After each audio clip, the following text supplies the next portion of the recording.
Have you ever broken a rule?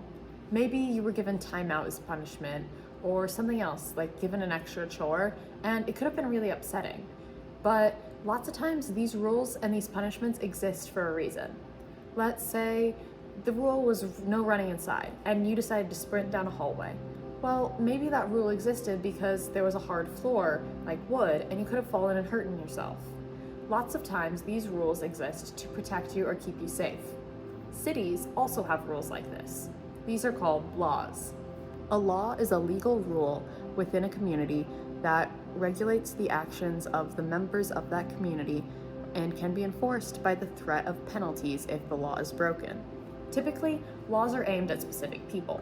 So driving laws will be aimed at drivers instead of people who aren't able to drive. And this then means that a lot of the times, kids aren't really affected by a lot of laws. Most laws are aimed towards what adults can and can't do and how they should do them.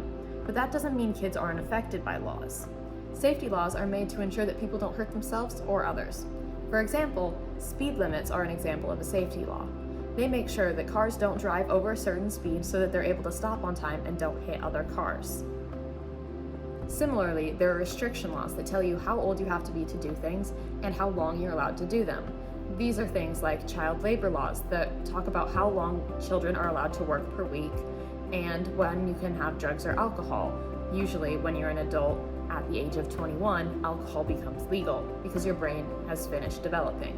Restrictive laws also intend to keep people safe, to make sure that they're not overworking themselves and they're treating their bodies properly, but they work in a different way than safety laws.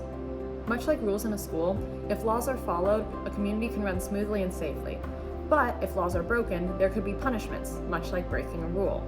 So if you're breaking a rule, you might get sent to timeout, but if you break a law, you could be sent to jail, or if it's a less severe crime, you could be forced to pay a fee.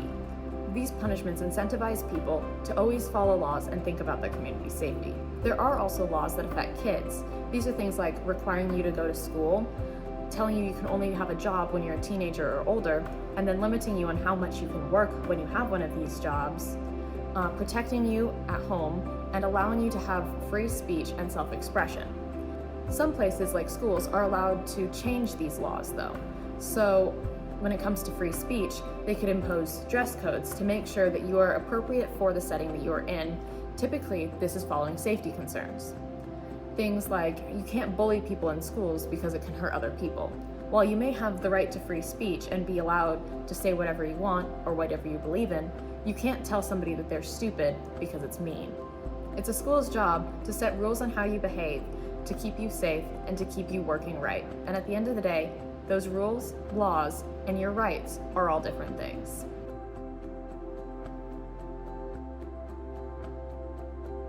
Hi, thanks so much for watching this video. I'm Madeline Masturka, the creator of Civics for a Future project, which is my Gold Award project. So thank you so much for supporting my project, and I hope that this video helped a lot. If you want any follow-up activities or resources, you can find the link in my bio.